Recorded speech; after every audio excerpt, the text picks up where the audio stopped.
nobody can be a judge, jury and executioner in one case. Police की तरफ से civilians के ऊपर, ख्वाह वो बहुत छोटे से मुकदमे में मतलूब हों या किसी तंजीम से उनका ताल्लुक हो, उन पे अपनी कस्टडी में टॉर्चर, ना सिर्फ टॉर्चर करती है बल्कि उनकी वीडियोस बना के भी वायरल करती है। 1984 में यूनाइटेड नेशन ने एक रेजोल्यूशन पास की जिसका नाम था कन्वेंशन अगेंस्ट टॉर्चर और other cruel, inhuman, degrading treatment और पनिशमेंट्स। ये कन्वेंशन 1987 में इन्फोर्स हुआ और पाकिस्तान को इसका हिस्सा बनने में 20 साल लग गए। 2008 में पाकिस्तान ने इसको एज अ सिग्नेटरी ज्वाइन कर लिया है, लेकिन तब से लेके अभी तक हम उसकी बेसिक रिक्वायरमेंट को फुलफिल नहीं कर सके, जो कि ये कहती है कि एक comprehensive single piece of legislation होना चाहिए जो कस्टोडियल टॉर्चर जैसे सेंसिटिव सब्जेक्ट को कॉम्प्रीहेंसिवली ना सिर्फ डील करे बल्कि उस एग्रीव्ड शख्स को ये भी बताए कि अगर उसके साथ ऐसा हादसा हो गया है तो वो क्या लीगल रिकोर्स ले सकता है। Although there is no single piece of legislation as such, कोई अभी तक एक्ट ऐसा पास नहीं किया गया पार्लियामेंट से जिसके तहत ये किया जाए, लेकिन थ्रू वेरियस लॉज इसके बारे में बात की गई है और इस बिहेवियर को ना सिर्फ क्रिमिनलाइज किया गया है बल्कि इसके ऊपर मज़ीद पेनल्टीज़ भी इम्पोज की गई हैं।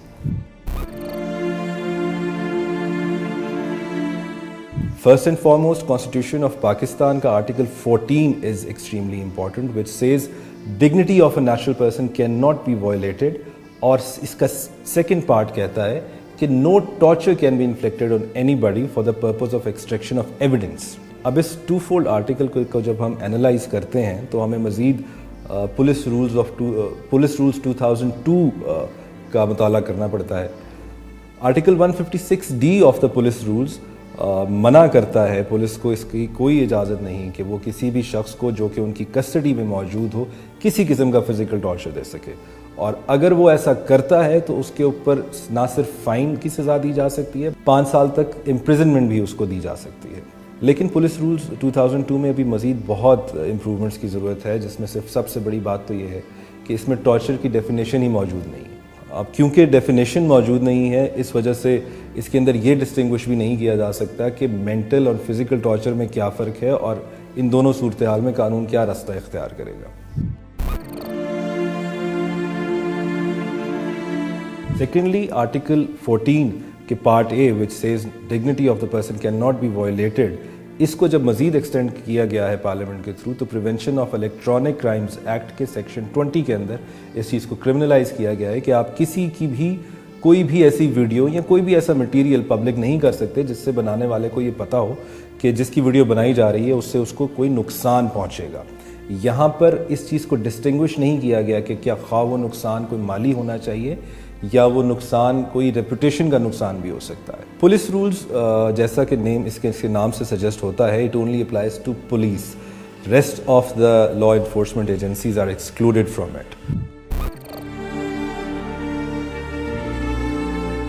जब ये मामला कामरान माइकल की तरफ से, जो कि हमारे उस वक्त मिनिस्टर ऑफ ह्यूमन राइट्स थे, ने यूनाइटेड नेशंस की कमेटी अगेंस्ट टॉर्चर में पेश किया गया, तो उनसे वहाँ उस कमेटी की वाइस चेयरमैन ने ये सवाल भी किया कि इस डेलीगेशन में कोई भी मिलिट्री पर्सन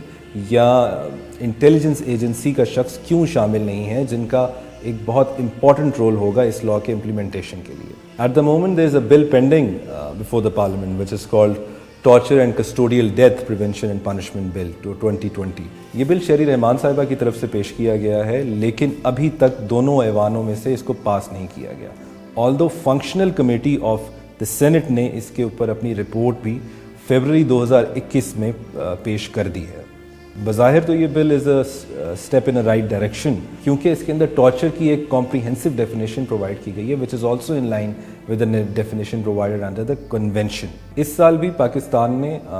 यूनाइटेड नेशन की कमेटी अगेंस्ट द टॉर्चर में पेश होना है और वहाँ उनको इस सवाल का जवाब देना पड़ेगा कि ये बिल आज तक पेंडिंग क्यों है और पास क्यों नहीं किया जा सका।